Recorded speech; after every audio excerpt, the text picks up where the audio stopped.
Hello, my name's Joyce Gibb. Thanks so much for being with me today. And as the summer approaches, or even year-round in Florida or other nice destinations where there's warm weather, you typically have the beach. So I wanted to review some ocean water injuries that are potentially possible during your beach vacation, and give you some things to maybe keep in your toolbox to take to the beach with you. First of all, there are stingrays in the ocean, and the stingray tail is what projects these barbs into your leg or whatever. That's typically where the injuries are, and it can make a cut. So first of all, you should bathe the wound in the seawater. You should remove the pieces of the spine and the tissue that comes from the stingray off the tail. To stop the bleeding, you apply pressure above the wound. The best thing you can do, which sounds very painful to me, but is to soak it in hot water as you can stand for, a long period of time for the pain relief. You should scrub the wound when you get back with just regular water and a soap. And you can go to the ER and follow up if there's a secondary infection, and that can happen. Some of these cuts appear pretty deep.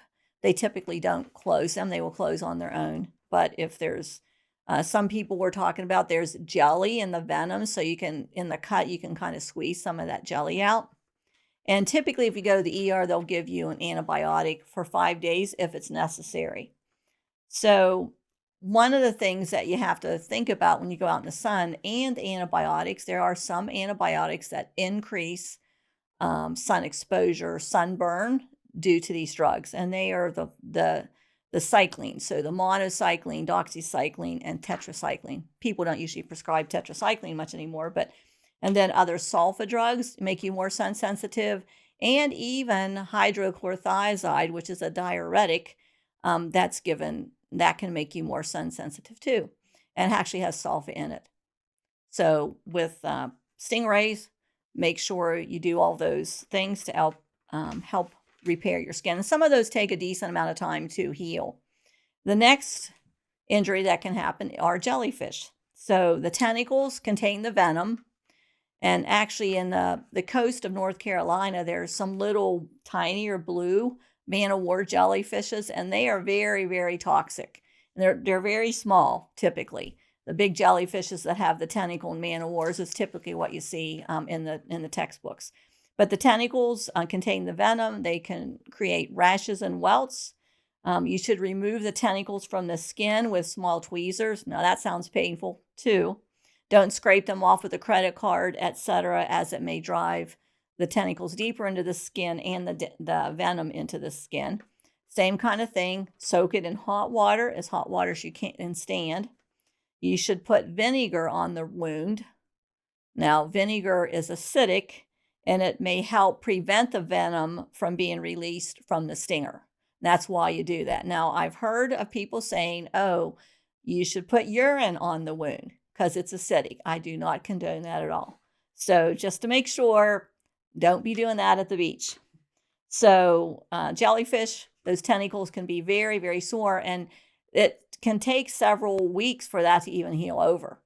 So just be sure that doesn't get infected either. And if it does, you should seek medical care at the urgent care at ER. The last one I wanted to go over are crab bites. So in the Atlantic Ocean, specifically Ocean City area, they have a lot of crabs in the ocean. Not as much as they used 2 years ago. But the crab, when you're walking around along the ground, the crab bites your toe. And kids automatically put their toe out of the water, start shaking their foot. Well, then the crab holds on tighter when it's out of the water. And it can actually cause a cut on your foot. So teach your kids, shake the foot underneath the water, and the crab would let go. But if it is cut, make sure you take precautions, clean the wound out, wash with water, a little bit of soap, and dress it accordingly. So hopefully that helps with these potential ocean injuries. And let me know if I can help you on your journey to good health. Just give me a call. Thanks a lot.